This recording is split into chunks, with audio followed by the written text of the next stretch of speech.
L'objectif de nos manifestations de ce jour est de pouvoir attirer l'attention du public togolais et particulièrement des citoyens sur les limites des interventions de la Banque mondiale. Comme vous le savez, la Banque mondiale vise la lutte contre la pauvreté.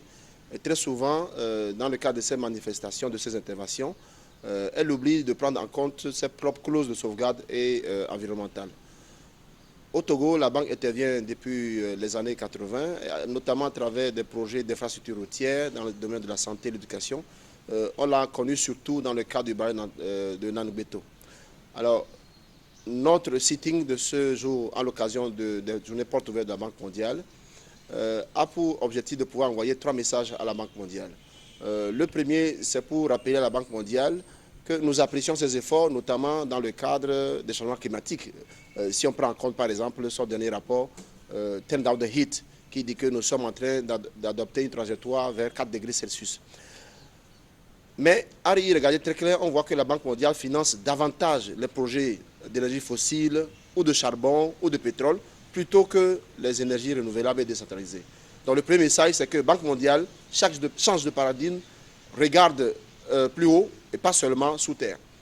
Le deuxième message, c'est que la Banque mondiale a engagé très récemment des consultations pour pouvoir revoir ses politiques, ses clauses de sauvegarde.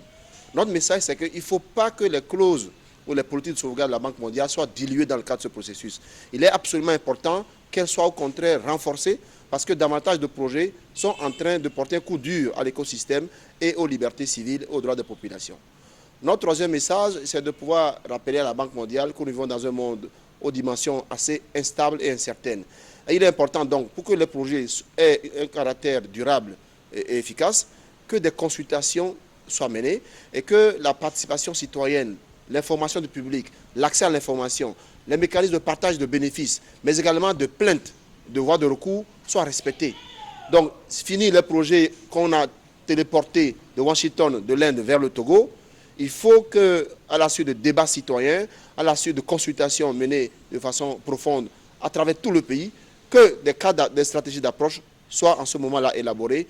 Et ce n'est pas bien. Et nous trouvons regrettable que la Banque mondiale, chaque année, élabore cette stratégie et vient dire ce qu'il veut faire pour le Togo, à l'image de la stratégie d'action pour le Togo, adoptée le 26 janvier 2012 à Washington, aux États-Unis. Voilà donc les 3 messages. Stop au projet énergie fossile, projet pétrole, projet d'extracteurs. Deuxième message, davantage de force dans le cadre des clauses de sauvegarde. Et troisième message, importance de pouvoir élaborer des programmes qui répondent réellement aux réalités locales, d'où la nécessité de la participation et de l'accord du public. Voilà donc les 3 messages que nous avons fait passer à la Banque mondiale.